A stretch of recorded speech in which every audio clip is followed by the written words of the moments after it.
Good morning, Burbs. My name is Azalira, and happy 21. I already started the year, can't even speak in 2021. Dude, Cam, what's up? Oh, oh, you want to go again? Because we're only 5 seconds in.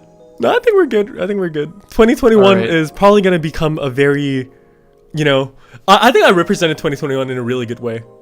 A very fun mess. Absolutely. We're all just breathe a sigh of relief after what 2020 was. And I hope 2021 isn't like, that's cute. I hope this isn't a downward trend. Yeah, but I'm optimistic. People has been saying, it's actually like 2020 New Game Plus or like 2020 It was the first phase of the boss, like. Right? And then for us PSO players, it's basically 2020 New Genesis. Yeah, true. Oh man, I don't know. It feels super crazy. Like, I can't believe it's almost been a year since PSO2 globally released. Like, it still feels unreal to me, to be honest. Can I just say that this has been the fastest year of my entire life? Really? In terms of like how it felt. That's how fun I've been having. How much fun I've been having on PSO2. Immediately, spend the day exploring and then look at the clock and be like, oh, it's already tomorrow. Right? Like, if I were to ask you, right, since it's been more or less almost a year now since you've played PSO2, like, what has been your best and favorite memory by far? Okay, my favorite memory is like all the way at the beginning, the beta. Yeah, the closed beta. The Xbox one, right? The Xbox one, yeah. Okay, so what happened there is they had some emergency maintenance or something, and then they extended it after. They gave us extra hours just overall, so net more time to playing. Yeah. And that's when I just made the decision, like, I'm just staying up through the whole thing. I'm going to play more PSO. And this is my old episode 1 and 2 brain experiencing PSO2 as it's happening and just being captivated by all the mystery and whatnot. And then having the Japan veterans kind of like laughing and giggling as I'm exploring things. It's only a month until basically your 1 year quote unquote anniversary in PSO2. That's incredible, right? Because I still feel like I'm bad at the game. But then again, I have been trying a lot of different classes. I do feel comfortable on most content with Ranger, but I have explored most of them at this point, just not Phantom. I'm saving that one for absolute last, maybe Luster for absolute last. Yeah. After I get a grasp on the rest of them first. My next target is Hunter. Believe it or not, I'm gonna go tackle Hunter very seriously. That's cool. Like, how would you say is like the evolution of your character as a player, as in like you personally as a character, like your approach to begin with? Like, are you like, still doing as much experimenting as you were on day one as opposed to like now and things like that? Oh yeah, just as much. In fact, I asked a question today just to see if anybody knew if it existed. I said, is there an item that can inflict a status on yourself? It's probably going to be as a negative thing. And I know that would be OP under a lot of circumstances, but you just never know if it exists. And so I asked a lot of questions like that when I started, and even to this day, I'm still asking questions. Yeah. I mean, that's a really good thing, though. It only really honestly goes to show like the depth of how PSO2 is. It's such a deep game, but at the same time, it can also be super simple. Yeah, as simple as you want. My mom has been playing the whole year too. And I've watched her summoner grow. It's pretty funny. She'd be like, oh, check out this new pet I got. I'm like, that's a shiny. How did you get that? Yeah, right? I've been seeing a lot of also summoner players do a lot of crazy stuff over the years. Ever since like summoner release in PSO2 JP back in the day in like episode 4, it's like it's always been the black sheep where either it's incredibly broken or it's not. I've noticed that too. Where it's either the talk of the town or everyone's like, oh yeah, that exists. Now I'm going back to memory lane again. Oh my god, Cammy, the very first thing when episode 4 came out, like, do you know what was the most broken thing in the game? Like, actually, like, broken, like, insanely I couldn't even broken. guess, but let's hear it. Summoner Gunner. So, what? Was it Summoner's Mark as a damage multiplier or something? Imagine 99 chain on Marins. I see. I already see where that's going.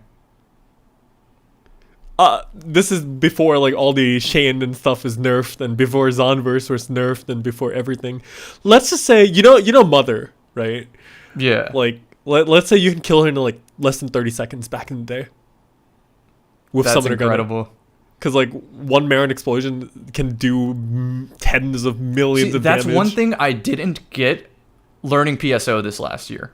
Because I went on the global server and, they had that accelerated pace of content.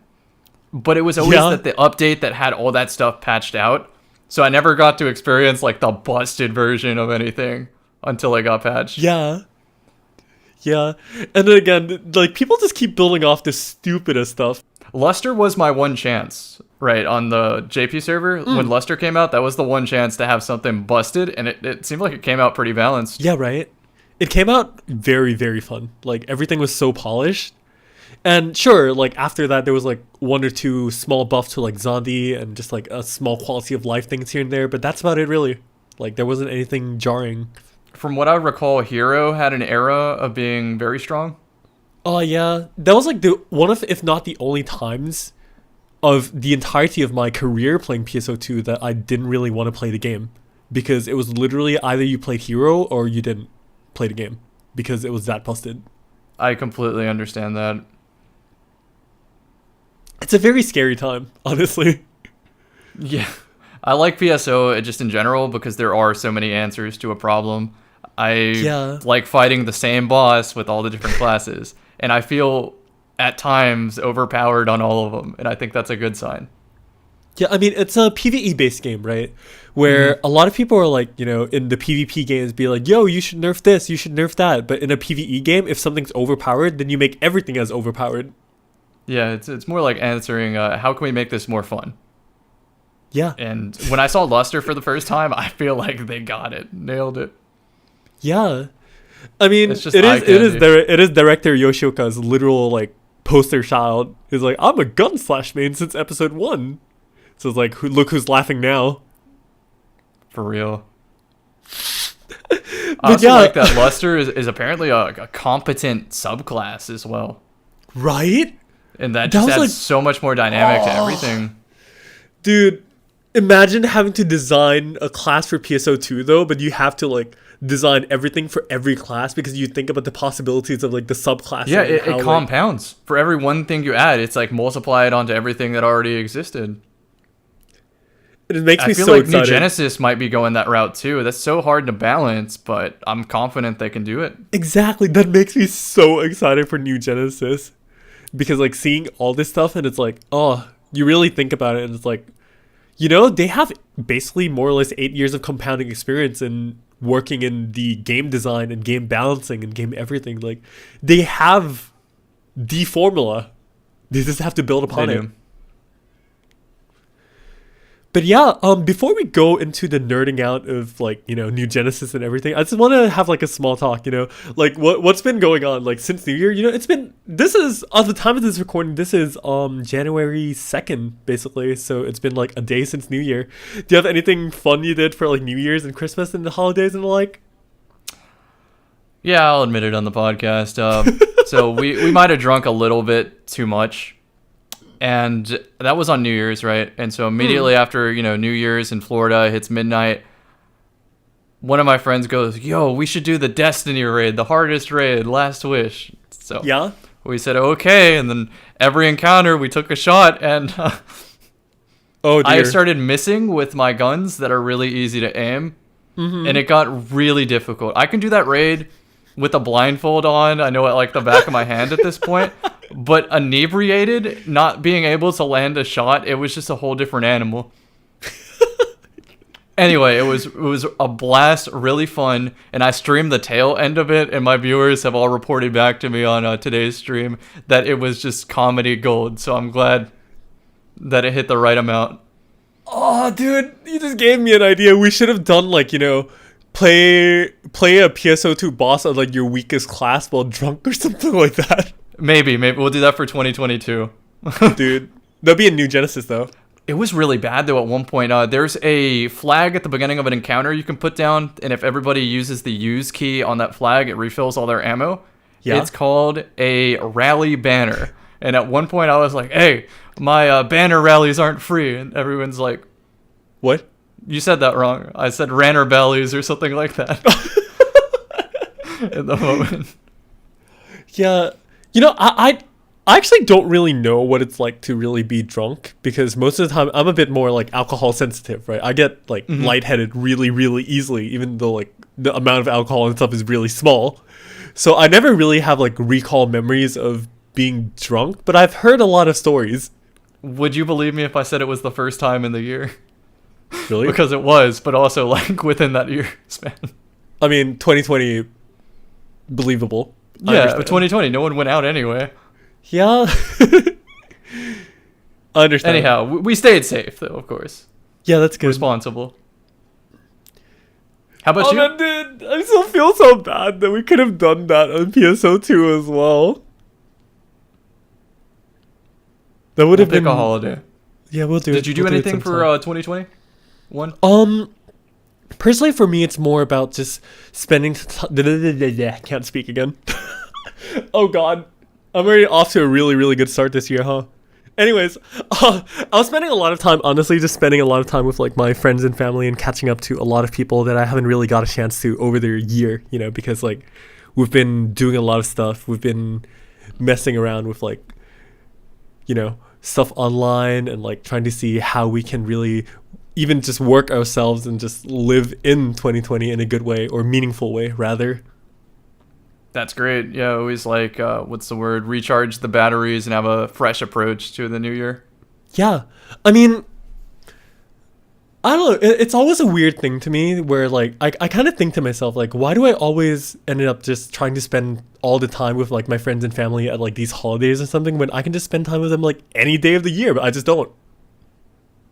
Yeah, I mean, 2020 kind of opened up my eyes to that too. It's just, wait, why do I even limit myself to the natural structure of a day when I can just do what I want Right? and get stuff done? Right? Like, I mean, I yes, get it. sleep is important, structure is important, but at the same time, if you're in a working mood, just get stuff done. Yeah. But yeah, I mean, that's about it really. I probably have like a lot less fun stories rather than just like, you know, doing all the drunk stuff and everything. I was just like, you know, wholesome, nice thing with That's friends. definitely and out of fun. character for me, I'll add, but I really appreciate that invite to that New Year's get together on the Phantasy Star side of things. That was yes. super fun. We're all posing for a good screenshot and Yeah, us in PSO2JP, we always have this like tradition where every New Year we just get together with, like a family. Because to me, like Skylark, our team is just like we're super close to each other. Have you seen? When was the last time you've literally seen like what, 50, 60, 70 people in a voice chat together? and so polite too. Yeah, and we were all just having fun, you know, taking nice pictures and just enjoying ourselves. And you know what? It was also the very first year where literally, for lack of a better word, PSO2JP's servers basically exploded Yeah, they on definitely New died. Year. It was literally it was the like first time. Y2K, but Y2K21 or something.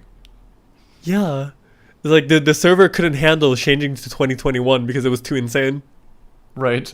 They're like, wow, we didn't think it was going to last this long. Actually, is that true? How long did they schedule PSO from launch to where it is now? How far out did they think it would last?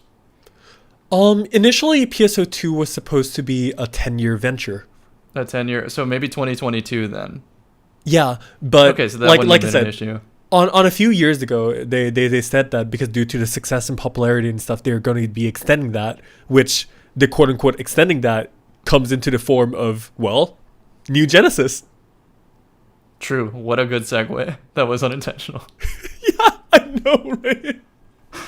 But yeah, like before we even like jump into even more of the New Genesis stuff, it's like, what are your expectations, Cam, for 2021 moving forwards, really, in terms of like just, you know, life and gaming and everything in general, and even just into New Genesis as well? Like, do you have any certain like expectations or anything that you're like, man, this is what I'm super looking forward to, or this is like what I really, really want to accomplish, or like something like that? If PSO2 is anything to go off of, I already had so much fun. It's just more, now that I have a grasp of the game, to make more just fun content with friends.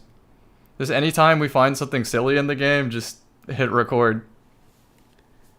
That's what I want to do more of this year. Because there Yeah, are so so, many like, naturally funny moments with the friend groups. Yeah, for sure. I mean, isn't that kind of like the main appeal of like MMO games anyways? You're basically living your life, like quote unquote living your life in a virtual world, right? So That's a really good way of putting it. Yeah, that's exactly what happens. Like a slice of life anime episode. Exactly. That is what happens when I'm off stream, off camera, off record. It's an anime slice of life episode, and it's so funny sometimes. yeah. And it just like brings everyone together too, because you don't have to be, hanging out like at, let's go to Central Park, or like let's chill at like this cafe or something. We can go to Franca's Cafe instead, and basically Yeah. have the same conversations you would have at like a coffee store. Exactly. Yeah, I'll take the shift a drink. Yeah. I'm so sad though that in New Genesis we're gonna have like food stands now instead of the shift to drinks. Yeah, it's like a smoothie, right, or something. Yeah, I mean it's probably gonna be like a shift to smoothie or something, but who You have a knows? little blender sound whenever you hit accept. Right? I hope they do it like kind of like Monster Hunter World, where every time you make food, there's like this like nice animation of like the whole cooking and your characters is like eating and stuff like that. Dude, that would be so cool though if we could just have like that small cutscene thing. I don't think it's gonna happen, but hey, I know what you mean. I think it'll be really really cool and funny. And honestly, I feel like we just can't shut up about New Genesis at this point. That's just how excited we are. Yeah. I mean, I'm here it's just trying to something be new. No Right? pun intended. It's just something new. I'm so excited. I'm here trying to be like, like 2021, like what are we gonna be up to? You're like, what are the holidays? Like, nah, the New Genesis. That's all in our heads right now. But the thing is, it's new to both of us. I'm sure you've like enjoyed my little journey of PSO2 and watching that unfold Yeah, with the lens of knowing everything about the game. yeah, And just like, what's this new value in this game? What is he finding fun? right. And I think that's gonna be something that's just super super relevant for New Genesis because everyone's on an even playing field once again, right? So whenever something discovers something new, or well, rather someone discovers something new, it's like it's just gonna go viral overnight because it's like nobody has ever thought of it before. That discovery phase is one of the best parts about MMOs. I mean, the whole world building and everything is like, you never know what the devs put in, right? So you really get to see also like the hearts and souls and really just like the personalities of like the whole development team also that they put in, like how quirky is some areas going to be, how quirky is some interactions, or like how much Yeah. hidden There's always a detail sense and of everything. mystery and caution when you're approaching a new area for the first time. If you see like a low-level enemy that looks like a baby, you might be afraid of attacking it, knowing you'll like attract a mother bear or something, Yeah, Especially with the Never- open field in New Genesis. You see like a Never very, know. very small Del Saber or something, and then like a big one comes out of the bushes. you're like, hey, don't touch my small boy. Yeah, exactly. They're like, yeah, What are the enemies? The dolls? the dolls. I don't know why I'm fixated on Del Saber. That's an old episode 1 and 2 enemy. That thing was is it? terrifying. See, Yeah, Cam- it does like this leap across the map. And here I am, Cammy. I thought you were like, yeah, this guy probably knows what he's talking about. Like, wait, that's PSO1? Oh, never mind. It's There just are like that some one enemies moment. from PSO1 that are in PSO2, like the Rappies. Yeah. There's Rap- also the Boomas. So Oh you get no. to make that okay Booma joke. Oh no, not that Pumas. It's funny because they're from the older game.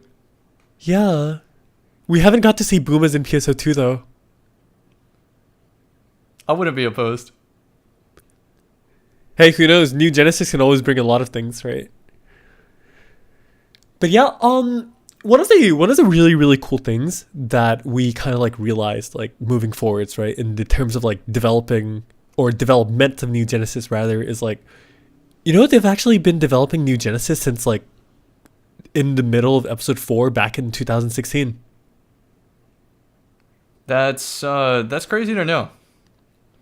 Oh, how I concluded that was not that like, hey, they said that, yo, there's gonna be New Genesis or anything like that, but it's more back in middle of episode 4 or so is where SEGA like said that they're gonna be splitting up their PSO2 development team to work on quote unquote unannounced Phantasy Star projects and things like that. Right, and so now you're connecting the dots. Yeah, and little did we know that this quote unquote project was New Genesis all along.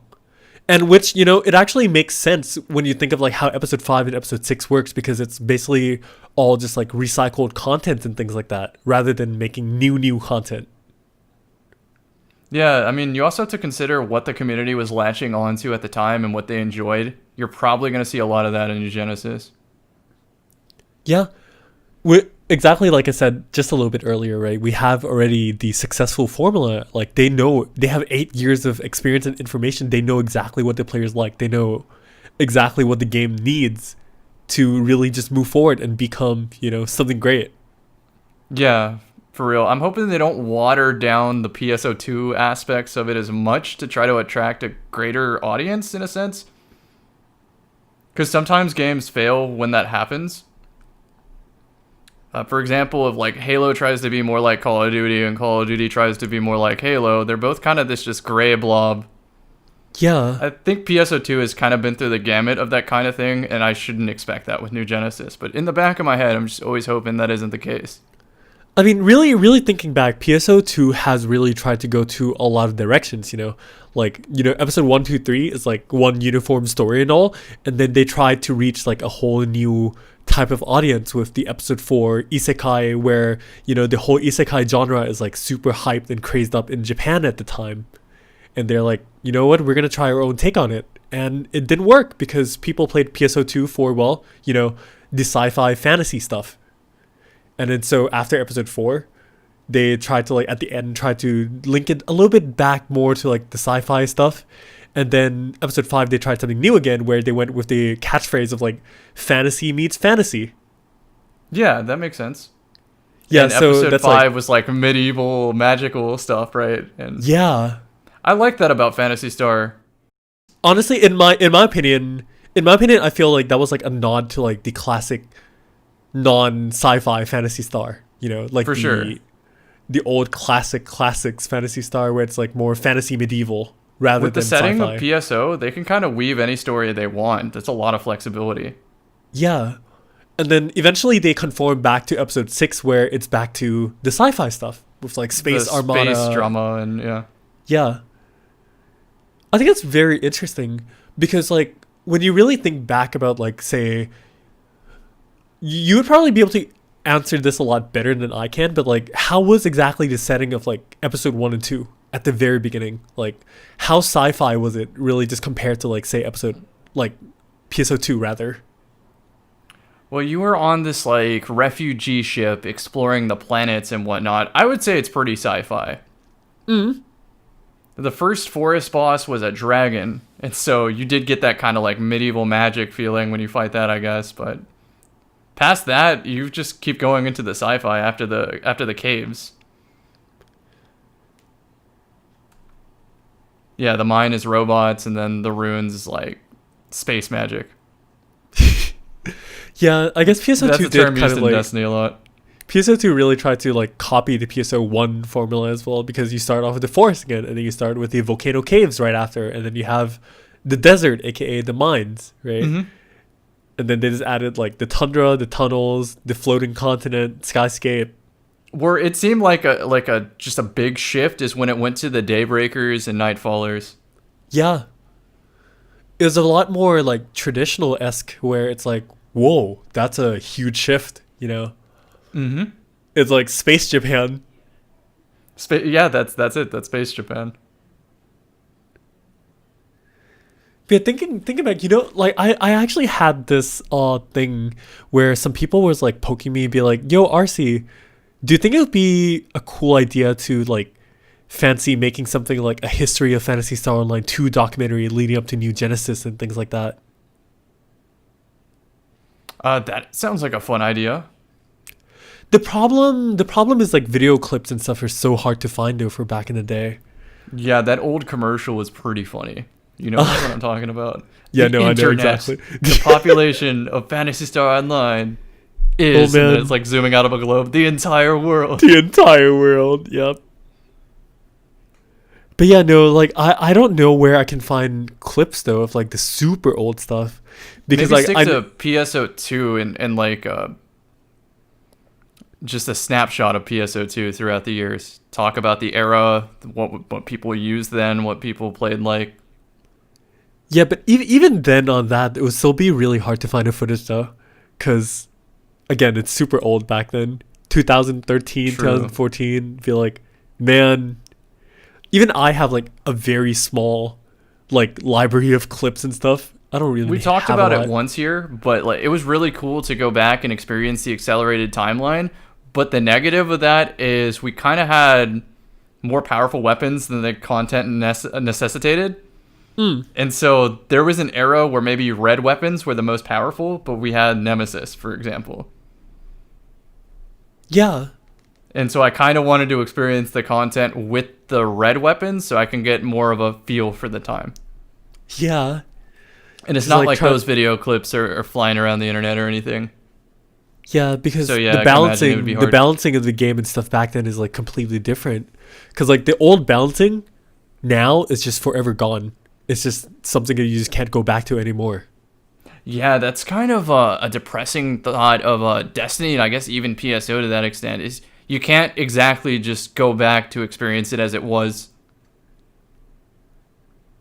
And that doesn't Yeah. necessarily mean the past was better, but just for references and like these video kind of situations, I do want to go back and experience the older way of doing things.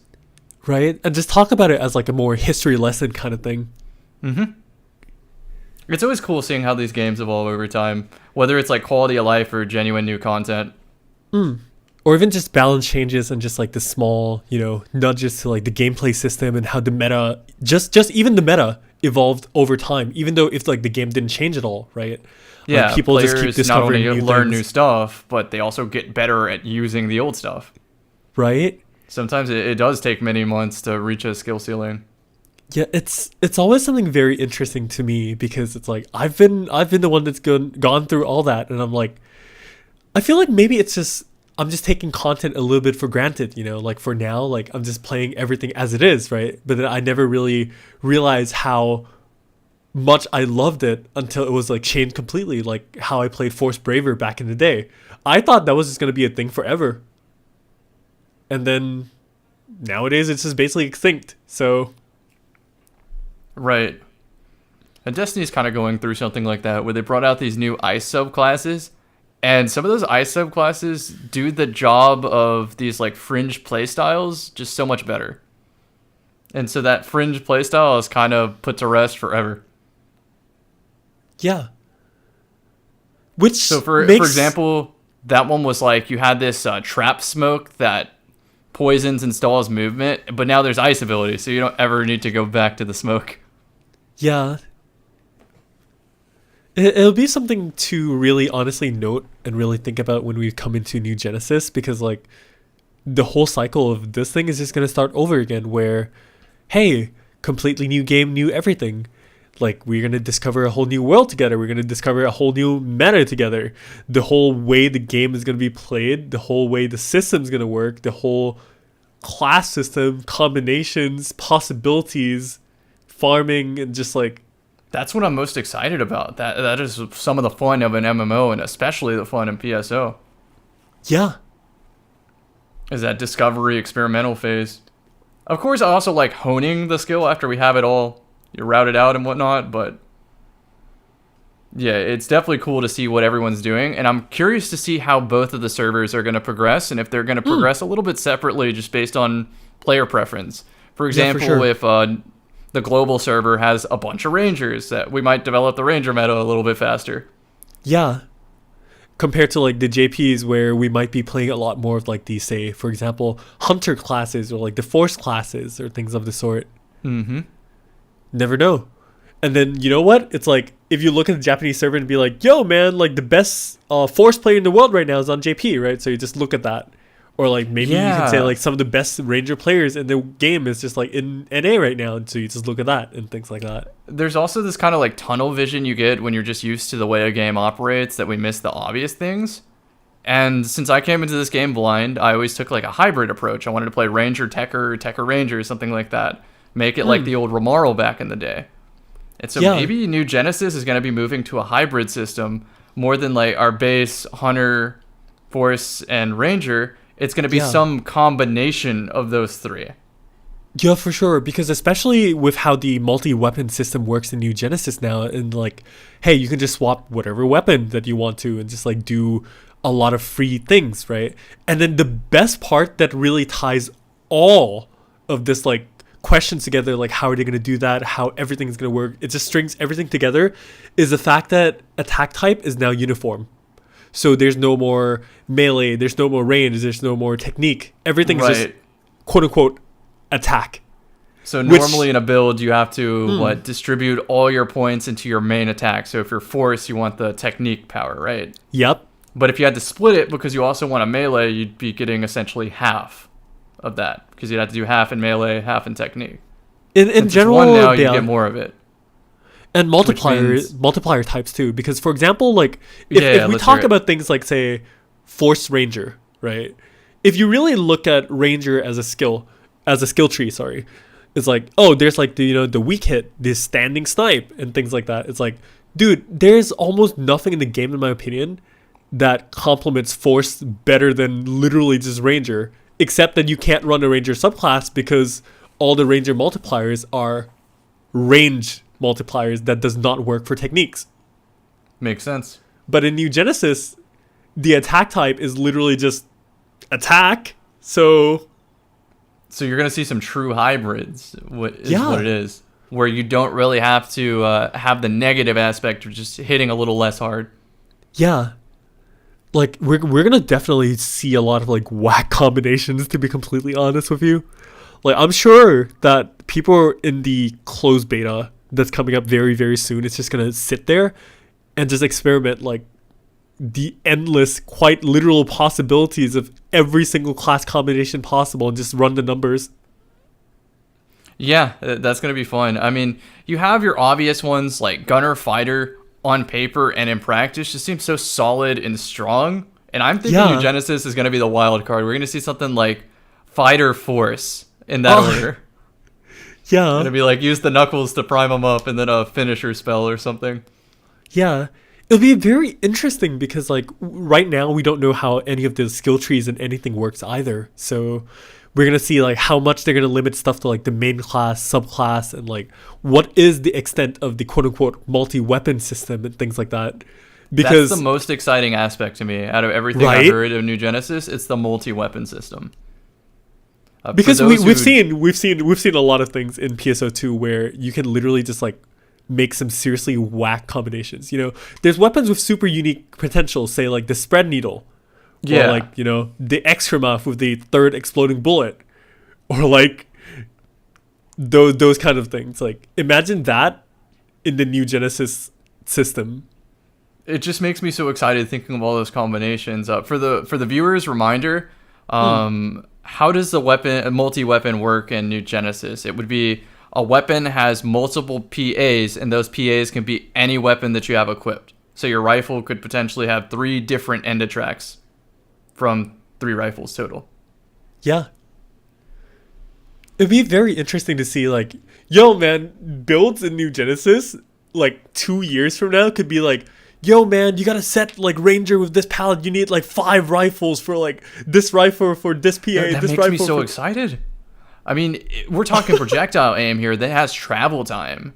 You could switch the rifle before a projectile lands if the PA doesn't get leached by switching weapons. It needs to still be active. Yeah. I'm curious to see if that's the case in New Genesis. It'd be very, very interesting to see, like, I really think that might just be the case where they really just want to make everything as freeform as possible so that, honestly, people just don't have, a stop to their creativity. They can just think as much as they want to and play as much as they want to and just experiment. That now adds just a whole new dynamic. I mean, we mentioned the weapon potentials too, but just so much freedom on that. And I really trust the development team to nail that too. Because every time I've been even slightly worried, it's anytime I think I'm slick in the game, they already have it covered. They're like, nope, we thought of that. The only thing I'm scared of, honestly, with this system particularly, is just like there's just going to be some combinations that are just jarringly overpowered, and we just got to see like how they can balance things out to that everything is more or less playable, right? because it would be very disappointing if you have all these endless possibilities and things are just coming out like that hero problem where everybody plays one way. Ooh, that is very bad. Yeah. All the previews look pretty good, though. I myself am probably going to stick Ranger. How about you? Do you know what you're going day one? I'm going back to my roots, Cam. I'm definitely going to go back to my roots. What's your roots? A lot of people look at me as like playing the casting classes and everything nowadays, and it's like, you know, when I first started content creating in PSO2, I was a gunner main. Oh, okay. The classic. I was a gunner main. And it just makes me so happy when I saw the PSO2 New Genesis gameplay for gunner that it literally looks exactly the same as current PSO2 right now. I'm like, okay. Yeah, Ranger looked a little bit different. A good kind of different, though. Yeah. Yeah, I mean... I also, you mentioned earlier, I mean, this is before the podcast, something about the criticals changing on Ranger as well. Ah, yes. The Ranger system, they're adding a new thing. Is called the critical distance. Or, well, I termed it the critical distance, which is like directly borrowed from Monster Hunter. But what happens is basically, if you're too close to an enemy, you won't do max damage. If you're too far, you won't do enough damage. You won't do as much damage either. So, like, you need a perfect distance between you and the enemy to do maximum amount of damage. So that's a critical distance. Okay, that makes sense. Yeah, so it's kind of like you just think of it as like projectiles have drop-off damage now or things like that. That makes sense. Okay, yeah, that's a dynamic I already like that makes Ranger care about their movement rather than being like a turret. Yeah, and you just have to imagine, right, that every single PA would have like a very different critical distance where, hey, if you're using like a diffusion shot, it's like your critical distance would probably be like point blank, right? That makes sense. Or like if you're using like a parallel slider, and then you just have to like not just like, you know, position yourself wherever you like, you just have to stay within the critical distance range as well. Yeah, I got you. You know when you're like pre-spawning a boss or something and you're queuing up all these spells that have delayed activation or projectile travel time and stuff, and satellite cannon? That's going to be really fun to experiment with critical distance. It's lobbing like a very slow firing projectile and catching it into a diffusion shot so that both the damages stack right when something pops up. Yeah, like, how do I say it? It's going to be a very interesting dynamic because it's something that's kind of been trying to be done in PSO2. Like, you know, Ranger has like the sharpshooter with like the long range stuff. So, but it isn't as relevant as like, you know, critical distance where it really is important to like, you know, you have to be at that distance. Because isn't, but at the same time, I'll tell you, I always think about that kind of thing in all the activities because it mattered. Remember, I played with the lowest gear I possibly could to complete stuff. And so I had to appreciate the modifiers. I had to stand far away. Because that damage did matter on completing things. Yeah. It's like as you go on in the game, right, where you get like really, really good gear and everything like that, it just doesn't matter as much anymore. No, it doesn't. But I still think it's more fun to still keep that in mind. Yeah. I think the approach to doing critical distance and stuff is just like, it's just a very good thing. And I'll also have to see if that would apply to the other ranged weapons too, because for example, like gunner, right, it would be so much harder to also keep the gunner critical distance because it's more or less a melee class in disguise. Yeah, you might even have to end up switching to a rifle at some point too, at a certain distance. Yeah, for sure, right? And again, that goes back to the possibilities of the class combinations where, you know what, gunner might actually just work really good with, you know, the melee classes because the critical distance is made for, you know, melee range. And we also still have to see if that's like, you know, the critical distance is like actually a class skill or is it just something specifically that's tied to the rifle specifically, for example. We've only seen one weapon so far, right? For each class? For each class, yeah. So we don't know if Talus exists. So far from what they've said about like the beta and stuff, it's just this is just what they have for the beta. So there's gonna be more stuff. Like, for example, if you looked at the introduction movie and stuff, you already see Sue, the character, used like twin daggers and stuff. So it's basically more or less confirmed that like other weapons will be in the game. So. Okay, gotcha. Okay, Talus is one of those weapons that looked very cool to use. You throw a card and then cast a spell off the card.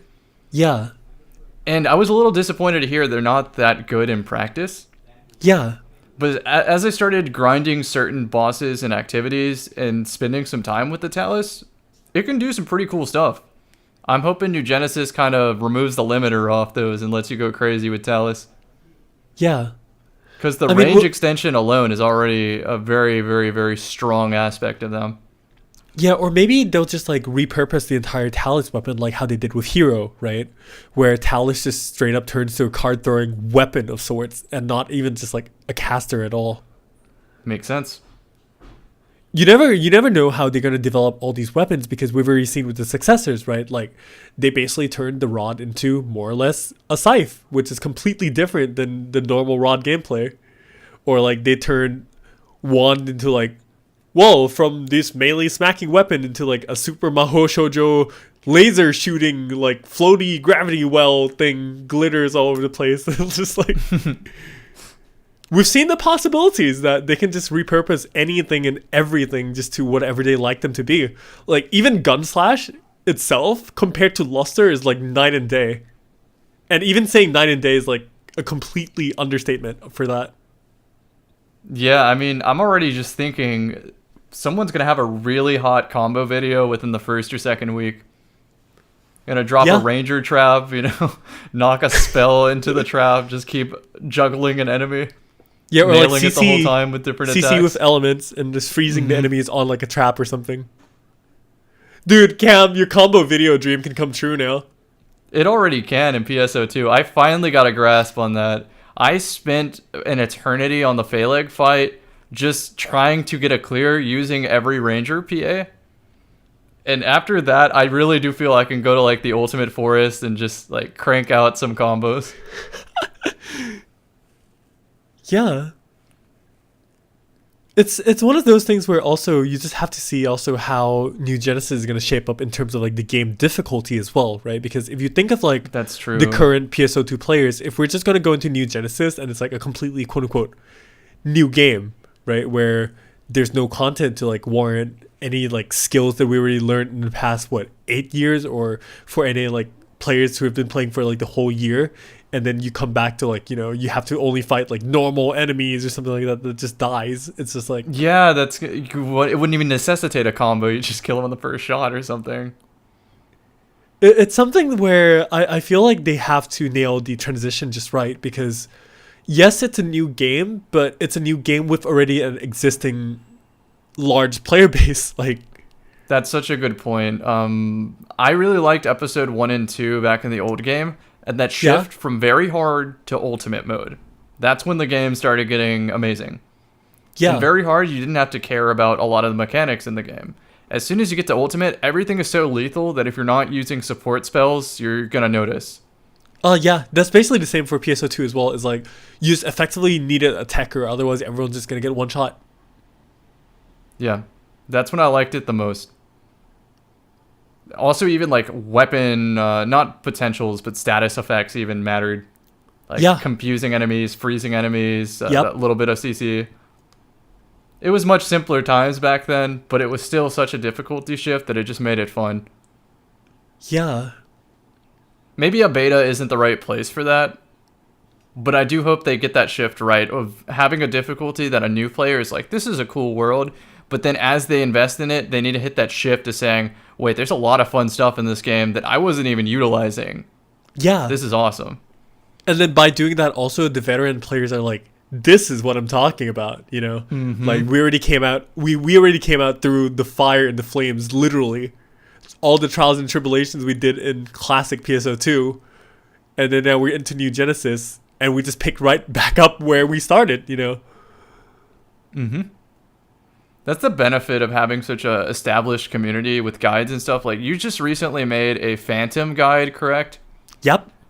I like that while it's new on the global server, I could be like, all right, let's just master this real quick and pull it up on YouTube. Skip, hundreds and hundreds of hours of learning it the hard way. Now you get the lessons right from the get-go, and then you can have fun applying it. The application's really fun. One of the coolest things about PSO2 again is just like you mentioned my Phantom guy. Like I have so many other like JP veterans as well, just poking me like, yo man, I never even knew about these small, mechanics about like the marker reset or like the small things like how the DPS works between the katana and the rifle compared to the rod and like things like that. There's just those very, very small things sometimes which kind of just like get glossed over, or the game doesn't really tell you. Or like why I don't take Lord of Thorns and things like that. Like people just never. That's knew what that. I was just about to bring up. It's kind of like a play philosophy too. Phantom is such a versatile class that everyone kind of has their own way of running it. And it's nice from the veteran perspective to be like, this is what I experienced over the years, and this is what has led me to think that this is what I like to use. Yeah. You're going to get a lot of arguments of what is the best, but I don't think that matters as much. It's like, what is producing results? This is what produces results for me. It's really cool to see so many different perspectives and have those at your fingertips. Speaking of producing results, like I'm just so excited just to see how the meta and just how players are going to shape up New Genesis, because they will be adding more classes than the 6 that we saw from the live stream, right? There's going to be so many more new weapons. They're definitely going to add more photon arts as the time goes on. Like, I don't believe that we're going to be stuck on 3 photon arts like forever. There's no way. When Summoner comes out, guess right now. Can you ride the pets? Cam, can you not put me on the spot like that? That's the fun of a podcast. Hey, man. Honestly, I'll be very disappointed if you can't at least like have a mount. Yeah. It's an open world, man. It's open world. Summoner's gotta be able to ride the pet. It's gonna happen in episode 4 of New Genesis, I promise you. Like Fate repeating itself, it's gonna be the Summoner expansion. Imagine people just like riding your red rons all over the map, be like, yeah, very cool. No, it's gonna combo. It's gonna be a hybrid setup. You're gonna be like playing Summoner Ranger. You're gonna ride the Redron up in the air, drop missiles on stuff, and then as you're floating down, just headshot something with the 360 no scope. Oh my god. Cam, stop. You're just going like crazy with the imagination now. Dude, for real though, like imagine if you can literally just have like a floaty class like that, where you can just like be in the air a lot instead of being on the ground. Or like even imagine if like Atoll in New Genesis is like a completely floaty class where you can just control your elevation. Oh, they just straight go magical girl, kind of like the AIS in the Space Fight episode 6. Yeah. Where it has all those elevation controls where it moves you up and down. Right? I always thought that was the future of gaming, that kind of control scheme. It's just really hard for a beginner to pick up. Yeah, for sure. But that's why it might be like an advanced class in the future. A Scion class, you could say. Right, but... Yeah. Sounds about right. Seriously though, like I give a new player a controller and I'm like, this stick you use to look around and this stick you move around. And you got to use these both together to sort of do what you do in real life and just like look at something and whatnot. And it takes them a while to pick it up, a few hours maybe. But after that, it's like clockwork. They don't know how to unlearn that. Yeah. I think that elevation control is kind of the same thing. At first, it feels kind of awkward, and you're like, a newborn deer just tripping all over the place. But once you learn that elevation control and floating in that 3D space, you can't unlearn it. It feels natural. Yeah, and just like imagine the possibilities though if you had literally actually have like class combinations where you can take like the floaty passive of like a certain class or something like that into another class. Like imagine you're playing Ranger, but you have like the floatiness of like the Atoll or something. It's like, yo. It's full freedom on the Z-axis, and it's so cool to think about. You can legitimately have those Dragon Ball Z instant transmission fights with things once you master it. Yeah, and you can have those really weird angles that you would never be able to do otherwise too. Yeah, I imagine from the development perspective though, designing an enemy that accommodates that kind of movement has got to be difficult. Yeah, for sure. Which is why I say like balancing PSO2 as a game honestly sounds like a nightmare to me. Because imagine being Yoshioka and like, okay, I'm gonna release Luster now, right? And then you're like, okay, so if I release Luster in this state, what does the Luster subclass provide to basically the other 10 classes in the game? Yeah, I hear that. it's crazy to think about. Like, I really generally want to know the development cycle of like how a PSO2 class is designed. That would be a cool developer insider. If Right? they just talk about from idea, from the formulation in the boardroom, just like, all right, everyone spitball some ideas of classes, and then how that gets to the end product. Yeah. Or like, even if we just think about things conceptually, right? Like, Cam, I'm just going to ask you on the spot now too. Let's go. Like, if you were to design a class in PSO2, what weapon would it use? What would be the gimmicks? And how would it be played out? I would just tell you Ranger. But that already exists. All right, so Yeah. we're playing armchair developer. Okay. I mean, you can say Ranger, right? But No. You wanted something new. I'm gonna go with a whip, like Indiana Jones. Oh no. This is off the spot. I mean, whip doesn't exist. There used to be Slicer in Phantasy Star I Online. mean, isn't Wired Lance is basically a whip? I guess it is a whip. No. But Cam, I was thinking of it like this, right? Like, for example, Ranger can already exist, and like, there's like the Phantom rifle versus the Ranger rifle. Like, what would a Cammy rifle be like? Oh, okay, got you. So it's a spin on. So we're going the successor class route. Yes. What is the gimmick? Okay. Let's go. I like Talus a lot. I want to think of a way to make a Talus style rifle, some sort of emplaced cannon that you can actively control. Kind of like a bit system, kind of like Phantom-ish, where like you shoot out bits and you can just control. You can just control. You can consciously control them. It's not an automatic sort of thing. That's the gimmick. You would think Borderlands Axton turrets or something like that. Just on conception, but in play, you control the turrets too while you control your character. Yeah. When you say that, what came to my mind was basically like, imagine you shoot out like this bit, right?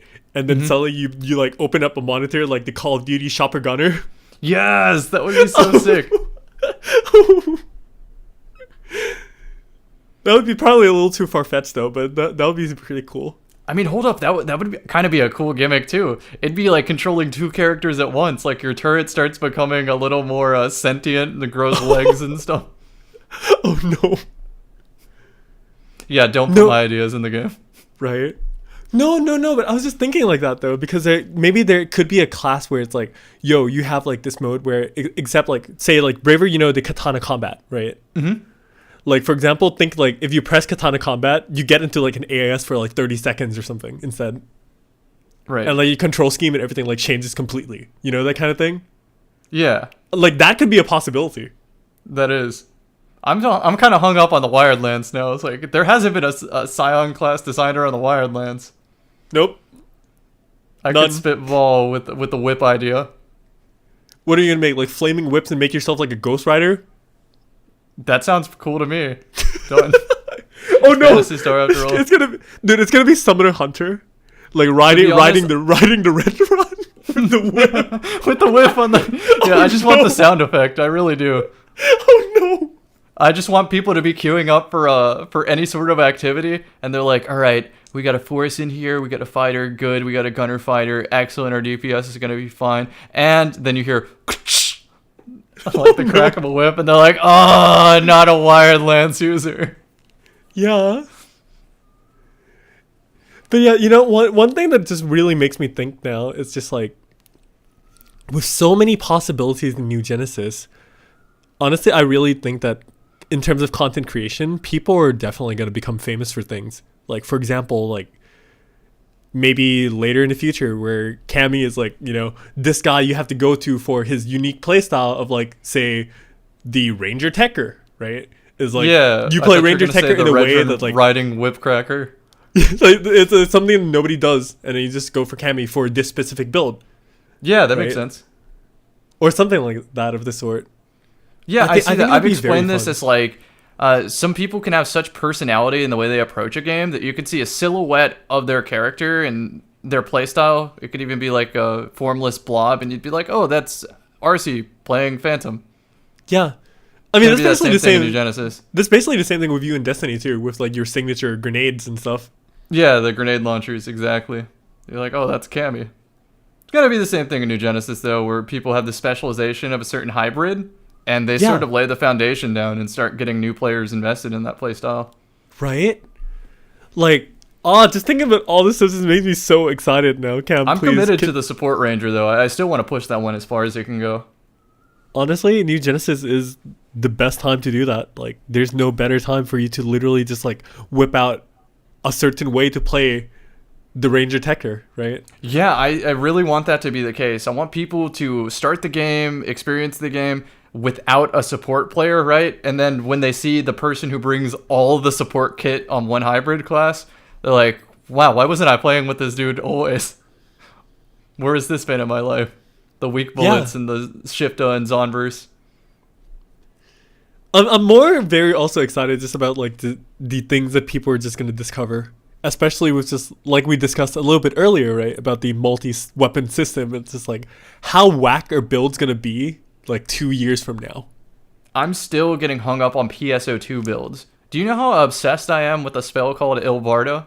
Oh no. It's bad. I'm a thief. I steal Ilbardas from everybody. Yeah, you steal the 7th hit. I steal the 7th hit. The way Ilbarda works is it does successively more damage, and on the 7th hit, it caps out at the highest damage. Yep. And so, if you have the most multipliers and you hit the hardest in your group, you want to be igniting that 7th hit. But there's interesting combos you can do where you have someone who maybe is less geared. You can have them build up the Ilbarda for you to maybe contribute more net damage to the fight. Yeah. It's a unique way to make the most of playing with a lesser geared person or a support player. Yeah. I mean, that's basically how we do Ilbardaing in our MPAs as well, where like we know the Techer is going to take like the first few hits and things like that and just leave it at 7. Mm-hmm. I'm you know what? very, very excited for New Genesis and Ilbarda stuff. I would love for them to have more mechanics like that where just players can just contribute to one big thing, you know? Yeah, I can see how it's a little annoying in pubs, but unorganized groups, it is so fun to play around with mechanics like that. But that's the beauty of Ilbarda as well. You don't need to use it in pug because there's other options that are viable too. While, like, for example, in organized, you can just choose to use Ilbarda if you so choose to. The choice is there. Like, I think that's the most important thing is that regardless of things being practical or not, or like if it works or not, anything like that, just as long as having the option there, I think is the most important part. I will say on the record that exploring all the available options does make you a better player, I think. Because you're sort of building this scheme in your head of what exists and how to already master it. And as new things emerge, you'll get to use that old knowledge to just build upon it. Versus playing the same cookie cutter thing non-stop, you're going to eventually set yourself up to be a one-trick. There's going to be a piece of content that one trick doesn't work anymore. I don't think PSO is really designed for things like that, though. True. Absolutely true. But it does lead me into a little bit of like the quote unquote like concerns, right, of the existing systems in PSO2, because one of the things that always like bugged me over the years really is just the fact that like they really can't make content too difficult be in like the mainline content because number one, there's a large casual player base, right, in which what happens is because the emergency quests are, or urgent quests as you call them, are time limited, you don't really get the freedom to like be sitting there experimenting trial and error as much because you always want to be on your A game to be able to, you know, quite frankly, clear the quest because you don't want to be like in there it's and only be like, available for 30 minutes. Yeah. Because like if you just experiment and just mess up and you just cost, you know, 11 other people a run, it's just like that pressure will make you not want to experiment. Yeah. Which is why I'm blessed to have teammates that let me experiment despite that. Yeah. Which is why I really do appreciate content like, you know, the fail eggs or like the solo masquerades and things like that, where it is extremely difficult content that you can just bash your head in and just try over and over and over again. But I feel like that is just a system where they really should try to implement somehow into New Genesis that really pushes players to, you know, experiment with new things, try out more stuff, and just really become, you know, a more collective community where you actually have to like reach out to other people and be like, hey, let's group up for this quest coming in the next hour and things like that, as opposed to just like, yeah, whatever, I'll just log on and do it and get out. You know, I feel like that kind of stuff causes a bit of like a disconnect, and also it does not really incentivize people to really improve, because you don't really have the necessity to, where somebody or like a few people can just sit there and just carry the whole thing. Community building is what you're saying. Yeah, exactly. And it just makes it a I lot agree more. with that. It makes the community a lot more, you know, very close knit, where it's like people are looking more for guidance, people are looking more for how to improve and things like that, and it then necessitates the need of like teachers and also community leaders and building the whole thing. And just like I feel like it's just an ecosystem that can be curated just by how the content in the game can become. Yeah, do you think that might be that shift between, like I was saying earlier, very hard to ultimate mode, like episode 1 and 2, where the urgent quest exists, but that ultimate mode, it's going to hurt. And so as a result, it gets that whole community bonding to make each other good enough to complete it. Yeah, definitely, for sure. But yeah, that is like the one good and bad thing about the whole like urgent quest system, right? Where sure, you have like this whole system where you can just like tell exactly, hey, let's meet up for this time, because it's already all set for you. But at the same time, it's also very limiting in a way, because it's so important that you don't want to miss any of these runs or anything of the sort. Because like, for example, you know, there's like these campaigns where you have to clear 10 runs, and then what happens if, say, you can only do 10 runs literally that week, so you can't really afford to, you know, experiment. Right. My approach on these kind of things, especially in Destiny, has always been to initially take the L for information. So I will lose the first couple encounters specifically to learn the most efficient, fastest, strongest way to complete something. Because that means long term, my clears across a year is going to be faster, because I put in the time to understand what my options are. Yeah, for sure. But the urgent quest doesn't really set up for that. It's really risky. Yeah, which is why, like, for us right now, we basically just do where everyone plays at their best first, right? And then we just like try to diverge out from that a little by little by little once we already have our comfortable or quote unquote optimal playstyle for it. And then once we diverge, we discuss and then see like, oh, okay, so by doing this, we have this happened, we have that happened, or like I observed this, I observed that, and then we bring it back to our quote unquote optimal playstyle to refine it even more. Like that's our approach to doing these urgents when new one comes out. Like, for example, like True PD, right, or Gomorrah, where it just came out. Like you were there since the very beginning with us. Like you've seen how we were like taking what 15, 16, 17 minutes per run, and we just didn't know like the patterns. We didn't know like how to control the splits, or like, hey, we should go left side here, right side here, and like we should watch this thing here and the there, timings, or, like, and I gotcha. And now casually we just clear the quest in like 6 minutes. Yeah, no. I gotta say though, that is such a fun boss fight regardless of a 6-minute clear. Oh, I know, right? Theme wise, I get into it, man. That one wakes me up. That is better than coffee in the morning. I need to go contact SEGA, tell them to at exactly 7 a.m. Eastern every day. 1 TV. Right. Hey, it's okay. There's triggers now. You can run triggers at 7 a.m. Oh, true. There are. Yeah. Hey, I'm down. After the podcast, done. Right. But yeah, we like improve over time on those for sure. Yeah, and that's just one of the things I really want to see New Genesis really, you know, focus on, where they have content that incentivizes people to really experiment with the whole length that the system can go to. Like, if you're gonna let us experiment so crazily with like the amount of creativity and the amount of options and tools available to us in that whole arsenal anyways, you might as well have content that really makes us want to like stretch the access to all the weapons and everything we have to its fullest potential. The only thing I can compare to in Destiny of the urgent quest window is the first day a raid is released, you are given 24 hours to clear it to get an emblem, an exclusive emblem to those who completed it in the first 24 hours. So any team going for that is not going to experiment.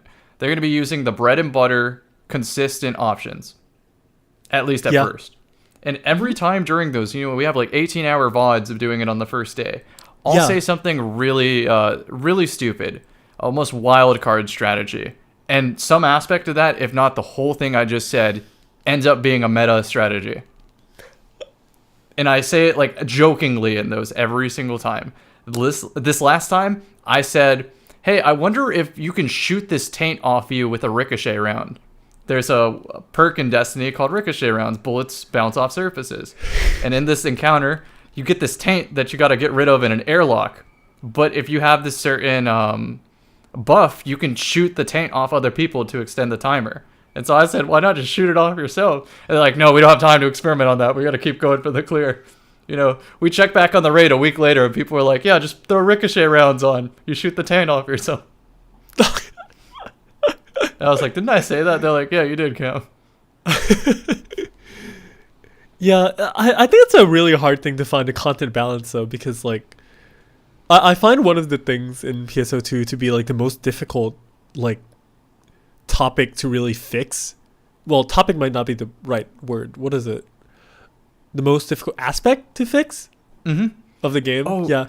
You know what? You mentioned it in an earlier podcast. When did you discover that you could status a boss with a burn?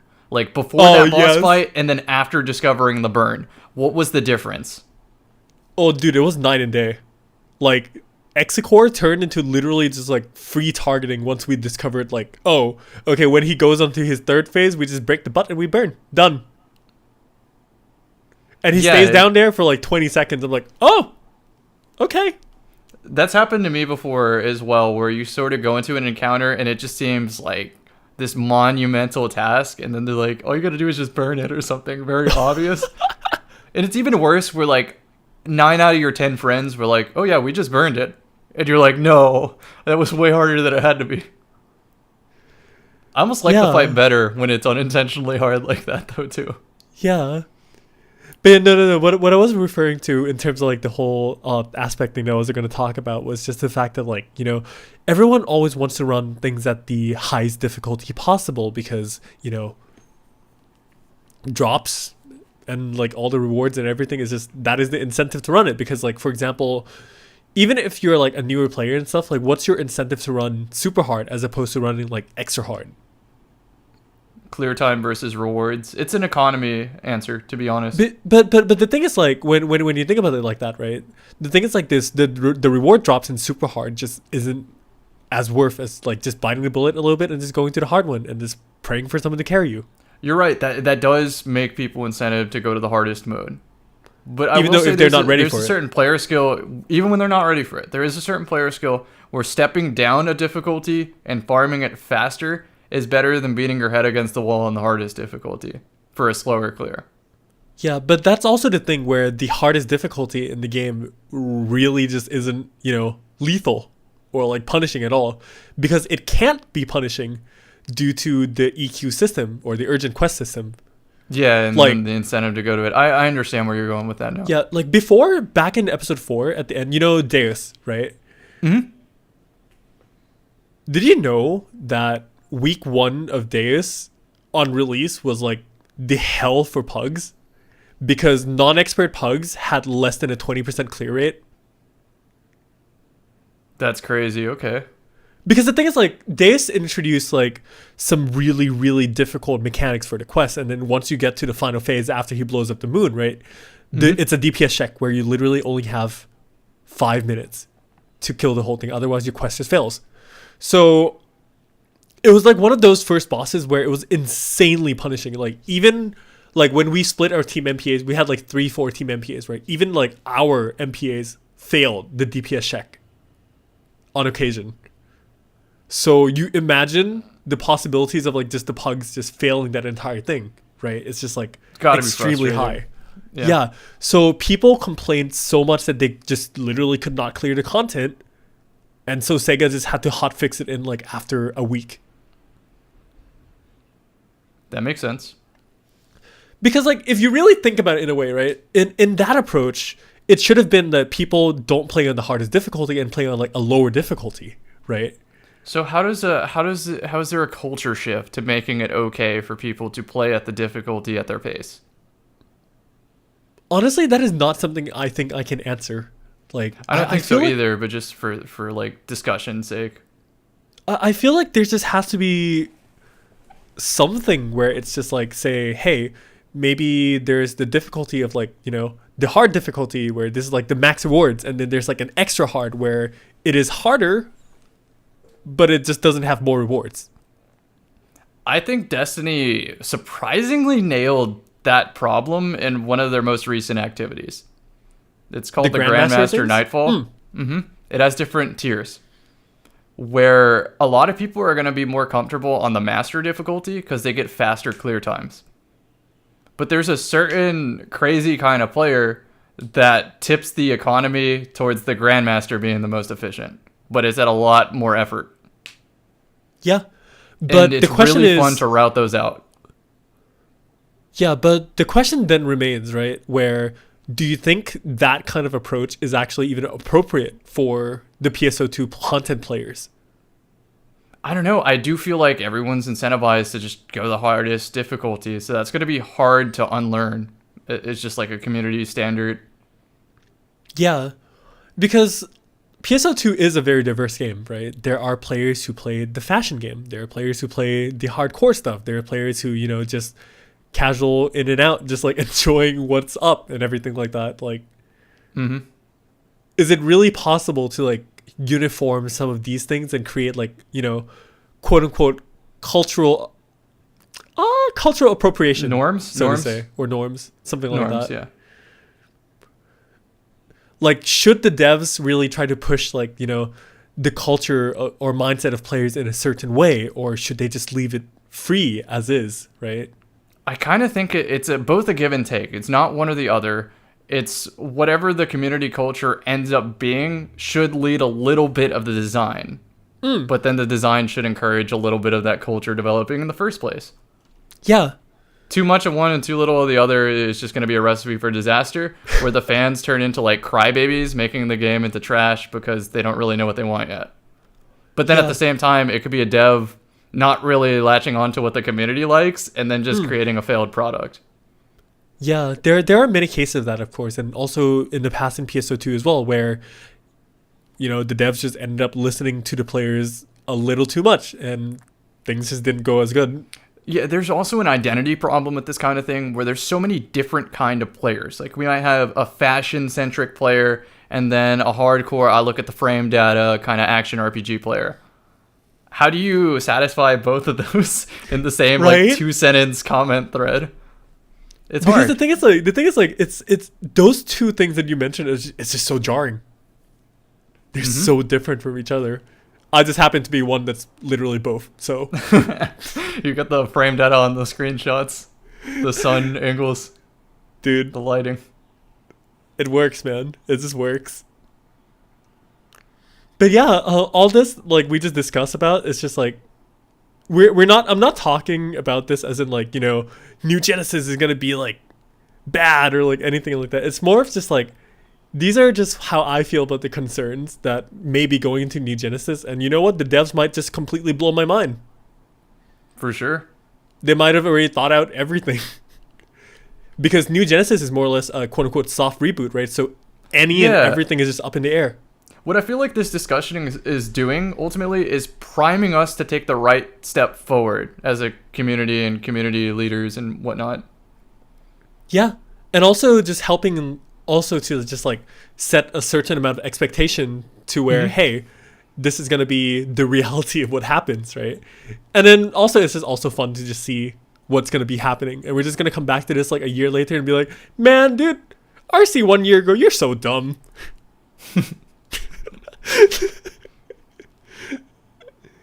I love those moments. Yeah. I'll be laughing when we're writing Redrons. Yeah. I'm scared now. I'm still scared. I'm telling you, episode 4, mark your calendar. But yeah, aside from like all the other stuff though, like since it's like I said, it's been basically just about a year of like what you've been playing PSO2 now, right? What would you say is like your favorite things and your least favorite things, and what would you like, move into New Genesis expecting now with like those things in mind? Okay, favorite thing. I've tried a variety of classes. I've tried the melee, I've tried the casting, and I've tried the shooting. All three are really, really fun.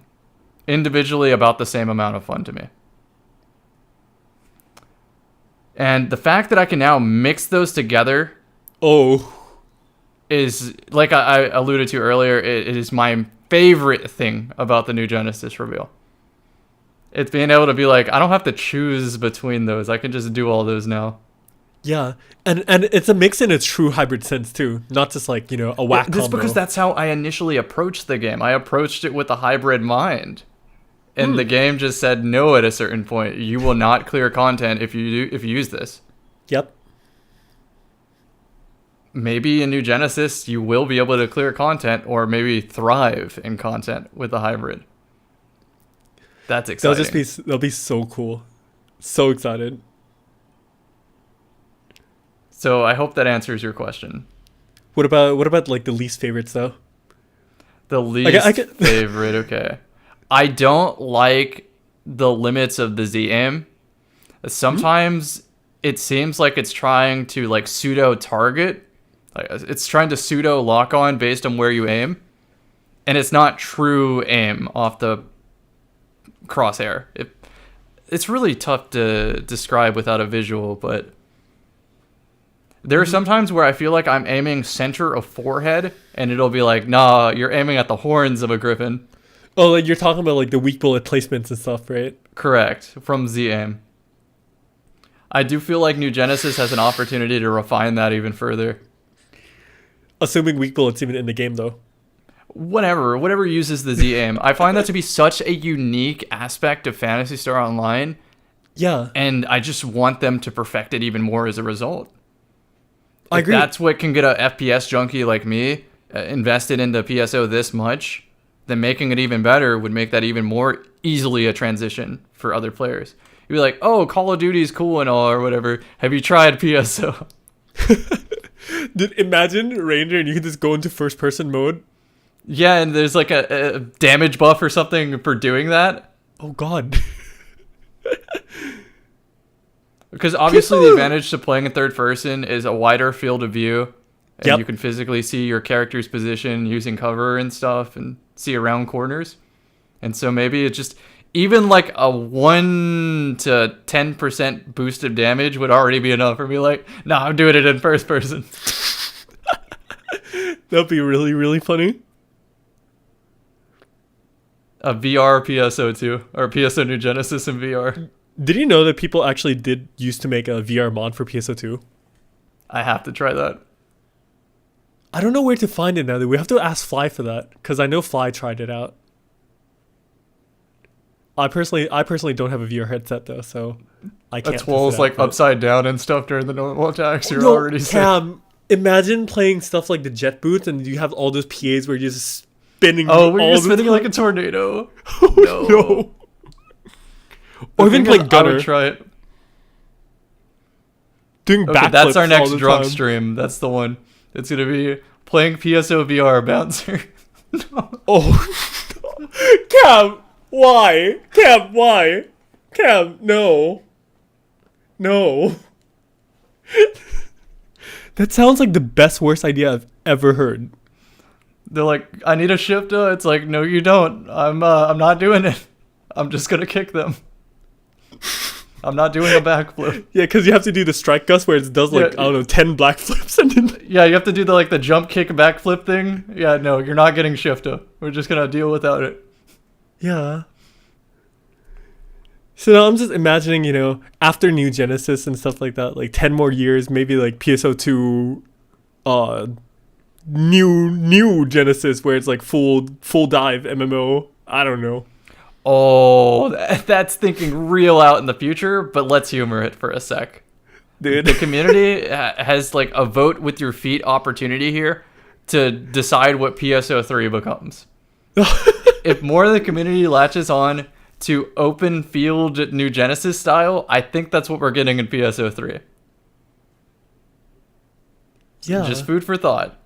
Based on where we are landing most of our time and enjoyment, I think that's what's going to happen in PSO3. And you already said the development for New Genesis was somewhere along the halfway point or something? Yeah, in like 2016 or so. Yeah, so it's not too crazy to start thinking about that now, is like vocalizing what you like and dislike as these newer ideas start rolling around. You know, just thinking about that, it's like, man, Phantasy Star has come so far. Thinking back Gotta make that documentary. The originals, man, to like now, like every generation of Phantasy Star games has always felt like something new. Yeah, especially the first one, the internet. That was so cutting edge. I know it sounds like we meme on it, but it was way ahead of its time. Right? And then you think of like Phantasy Star Universe on the Xbox and stuff. Like, I'm pretty sure for a lot of people that was just like whole mind blowing, because it's like a whole new world where it's like, hey, you can just chill with your friends and just like chat in the lobby and stuff like that. It's like, wow. Yeah, and then PSO2 happens. I wouldn't even begin to speculate where gaming's going in general, let alone Phantasy Star. Yeah. What's the new thing? Like, that shift between before online existed and after online existed, it was so jarring to make that jump on all games. Yeah. And now, like, the technology that PSO2 brought up is just how you can play the same game on the same server cross-platform. Because, like, PSO2, you could have played on, like, you could play on the Switch, you can play on PC, you can play on PS4, you can play on Xbox, you can play on literally just about almost anything you can think of nowadays. My age is showing a little bit on this one. Hmm? This is funny. There's that generation of kid who grew up not knowing that, like, an online game like Fortnite, where you play against opponents and stuff, there was a time where that just didn't happen, where you got a game on release and that was it. Everything on that game is what you got. Yeah. It's not live service. It's not online either, so the game had to be developed that kind of way. Yep. It might have been overly difficult just because they knew, like, yeah, this has to last long enough for us to make the second. Yeah, it's a very weird development when you really think about it. Like, what would PSO3 even be, right? Because PSO2 is not going to die anytime soon because we have New Genesis now. I was there for like that 3 different shifts. I was there for the single player era, the couch multiplayer era, and then the online multiplayer era. Yeah.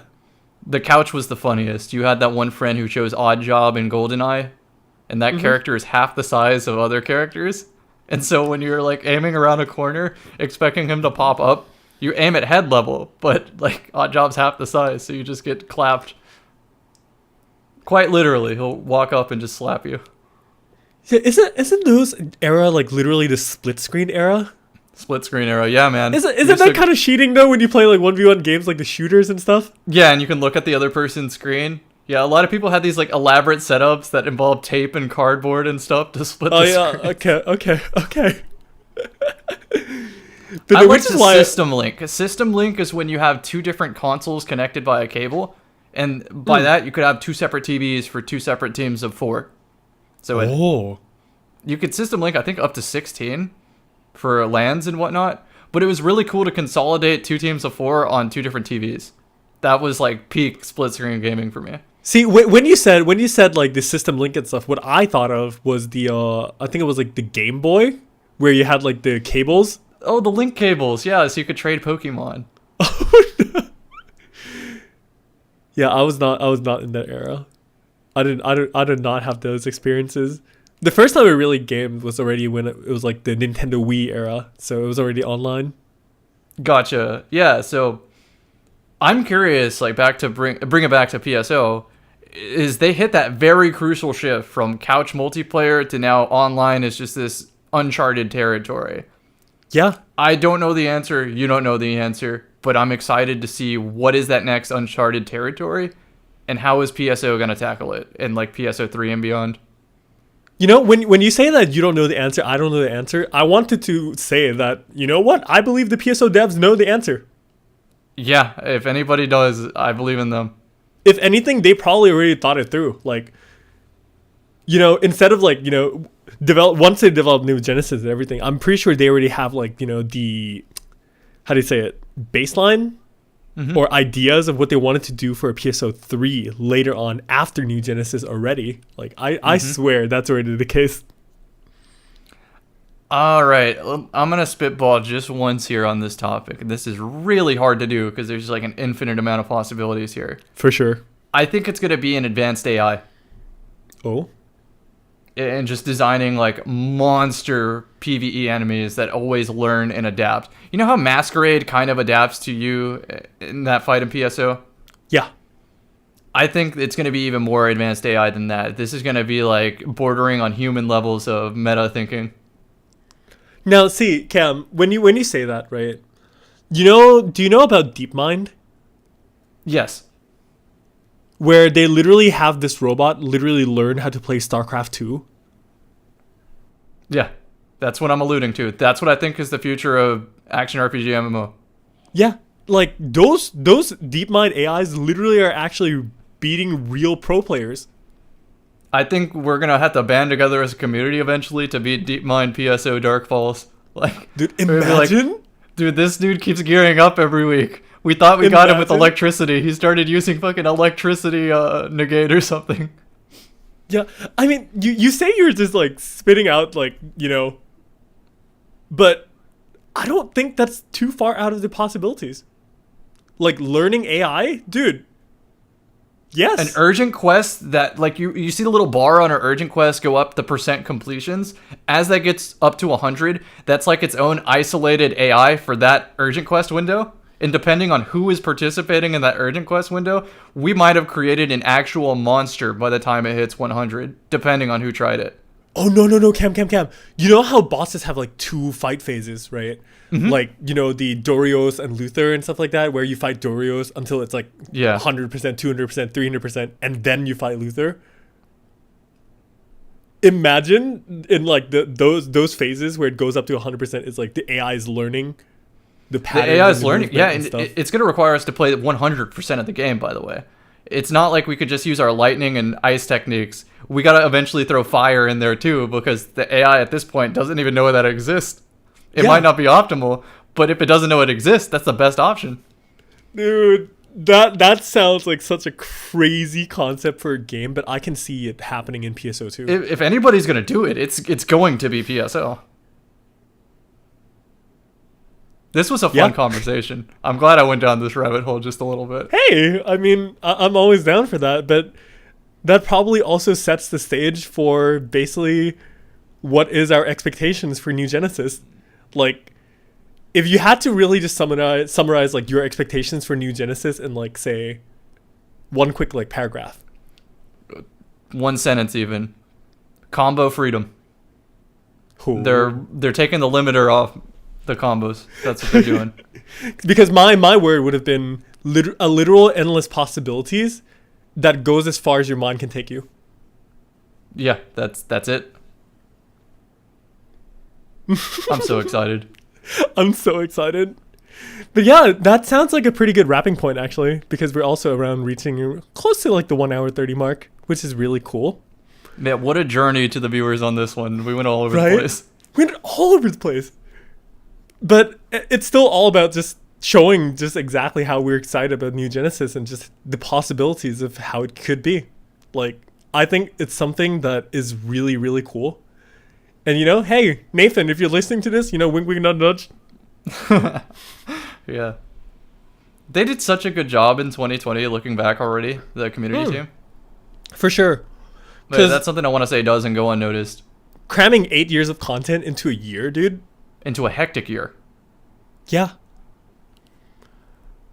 Like, if anything, I would like split this section off for the podcast just a little bit to just say thank you to the whole like PSO2 global team that they've been working so hard, so dedicated, so crazily to bring everything, despite all the ups and downs. There's always bumps in the road. There's some memes, there's here and there, but like at the end of the day, what matters is it happened, and in one of, if not the best way possible.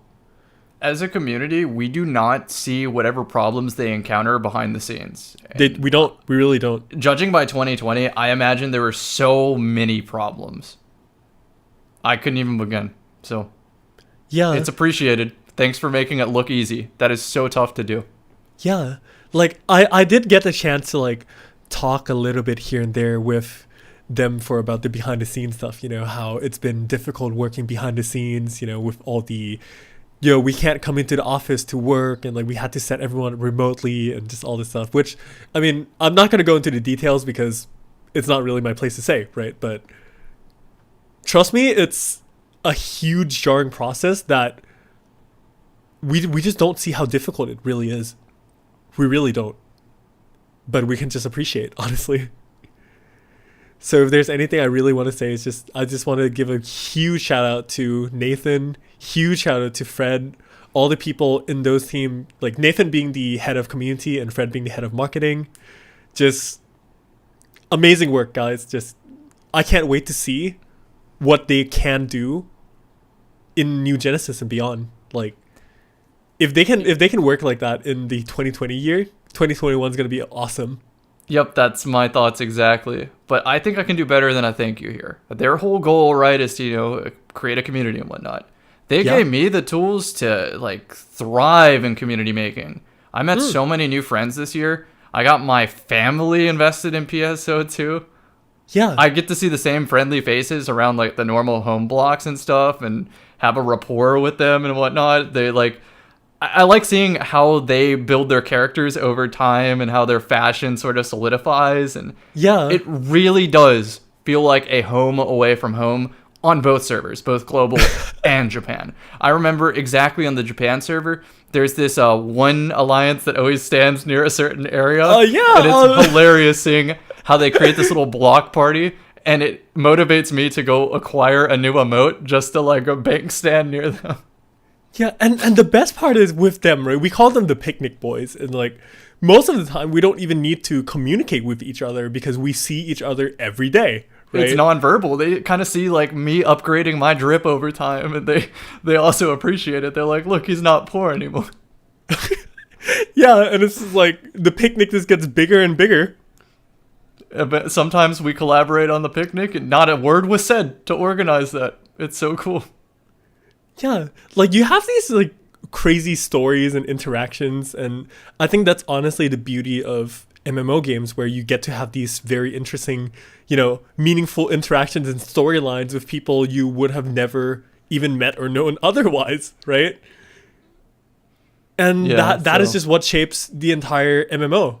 It's just you get to meet and create these stories from yourself in your life, where, as you said earlier in the podcast as well, it's more or less a slice of life. Yeah, it really is.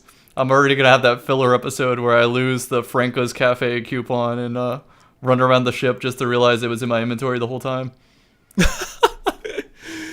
Yeah, which I'm just so excited. Like, I know I sound like a broken record. We sound like a broken record saying this already, but just New Genesis, please come sooner. I want to see the cafe upgrades. I'm not doing it. We're not getting on another tangent. Let's end it. Yeah. I will say one thing though. I'm kind of really sad that the item lab attendant is not doo-doo anymore. I expected them to like bring on the doo-doo meme and be like, we turned doo-doo to like a cast, like 1,000-year-old doo-doo. A tangent? No. It's gonna be Monica and Doo-doo's child or something like that from like a lineage, a family history. We're gonna see the lore and get little like text snippets of that over time from what other characters say, and we're gonna put the pieces together. Imagine. But yeah, I think that's a pretty good, fun place to lead off. But yeah, I also wanted to say to all you guys listening in here that in the next few like maybe months or like in the next few episodes that we do this podcast, we might have a very special guest coming up. So that'll be very exciting. I'm not gonna hint who or what yet, but it's gonna be very special. It's my beard. Huh? No, I'm joking. I said it's my beard. You know when you said that, like, what came to my head was literally like, when there was like those what advertisement was it? Old Spice, where Terry Crews and like his biceps and stuff, and his biceps start talking. That's what I imagined in my head too. Good. Yeah. Like Cammy, and there's a Cam beard. I'm like, hey, what's up, man? It's long enough at this point where it could really like hold a controller or a keyboard off camera, and people just wouldn't know. The title of the Twitch stream is like me versus my beard. Yeah, and you play on like the split screen. Yeah, exactly. Stop screen looking. My beard would play odd job. I'm just gonna say that. Oh no. But great episode. Always fun being on here. Yeah. And it's only going to get better and better because once we hit the new Genesis episodes, it's just going to be like 4-hour podcasts of just discussing how much hybrid classes can just work. It's going to be fun also picking out like those people who sort of solidified their niche in the community and being like, all right, you're the fighter force, dude. Tell us all about fighter force. Right? And that's going to accelerate our growth as players too, which is going to be great. Right. Exactly. But yeah, that's just going to be something super fun. So yeah, new Genesis. Well, okay, let me re-say that again. New year? New Genesis? I think it's about time we start something new in our lives. That's the way to end it. Let's go. I feel like that sounds way too corny. That's exactly why it's the perfect ending. But yeah, guys, feel free to leave out any like questions or just discussions in the comments. I'll try to like respond and just read all of them later, or maybe we can just answer some discussion topics that you guys want to hear us talk about in the next episode as well, as per usual. So feel free to. Links in for all our Twitters, Discord, etc., in the description below. And yeah, that's about it. Cam, you have any last words? No, because if I say something, we're gonna go on for another 10 minutes. This is way too fun. Sounds about right. But yeah, that's about it. Sure. Okay, so thank you very much for joining us today, and hopefully we'll see you sometimes either in like a week or like a month, or well, no guarantees because I never can like set my schedules right. I'm so sorry. The next time PSO has maintenance, RC will probably be like, I should do the podcast. Yeah, you know, maybe that can be a New